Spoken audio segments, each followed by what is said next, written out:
Hey, hello, I'm Debbie Peterson of Getting to Clarity, and I wanted to pop in and share with you a holiday greeting. For some of you, this may be something that you're looking forward to, that you're excited about, and for some of you, it may not be. And wherever you are, I wanted to remind you that as busy professionals, especially busy professional women, we are so used to putting everyone and everything in front of us. And my wish for you is that you remember to find the joy.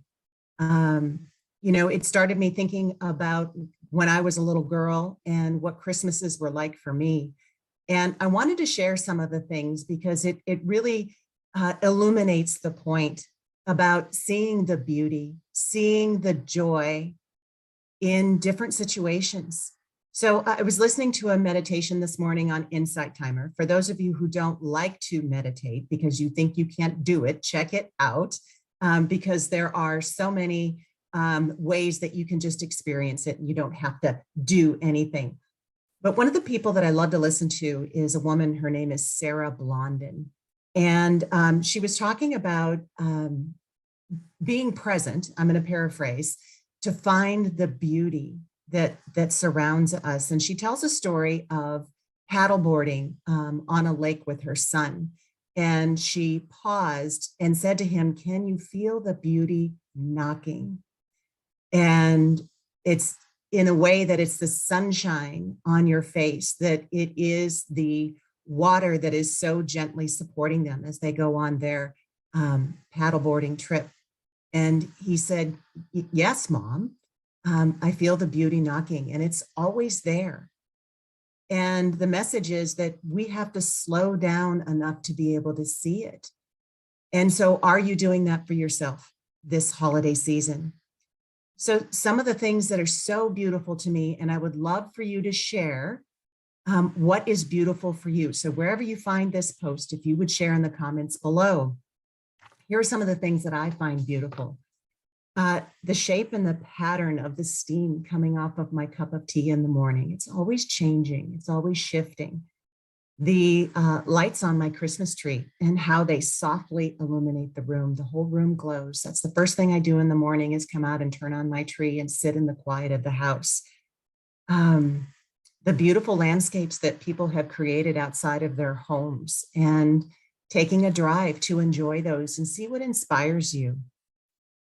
The last scrambles of the squirrels as they look for just a little bit more before winter settles in. You know, how they scurry this way and that way, trying to find a nut or two to stow away. The roar of the winter wind and the waves on the lake on those gray days where the waves just pick up momentum and pound the shore. And it's just such a powerful, beautiful experiences. You know, the packages wrapped up with care under the Christmas tree or whatever it is that you celebrate. The cheesy smile of my grandson where he squints his little eyes and his hair standing in every single direction because of the static. I mean, it's just something that brings me such joy. It is so beautiful. The perfection of a snow white amaryllis. Those flowers are just gorgeous. They're tall like sentinels in their pots, or the delicate veins in the poinsettia and the beautiful shape of their leaves and their colors. All of these things are so beautiful and they can bring you joy if you let them. You know, the dance of the fire in the grate as it hisses and pops and cracks and the color changes and the shape of the flame changes. And that's just, it's nature. It's beautiful. It's changing. You know, the beauty and the comfort of just being with someone you love without even saying a word, just being present with each other. Sunshine on your face, or the early morning where you have the house to yourself before everyone gets up, or maybe it's late at night if you're a night owl. You know, and even thinking of Christmases past, some of the things that I remember most fondly are getting boots, socks, underwear, coats for Christmas. We didn't have a whole lot of money when I was growing up. But getting those for Christmas and then getting that one special toy, something that we really, really wanted. And it was only one because that's all we really had the money for. We used to paint on the front windows of the house. We had big picture windows on the house, and we would take poster paint. And my mom and my sister and I would create these elaborate pictures on the windows for all the world to see outside. And that was so much fun, and it didn't cost anything.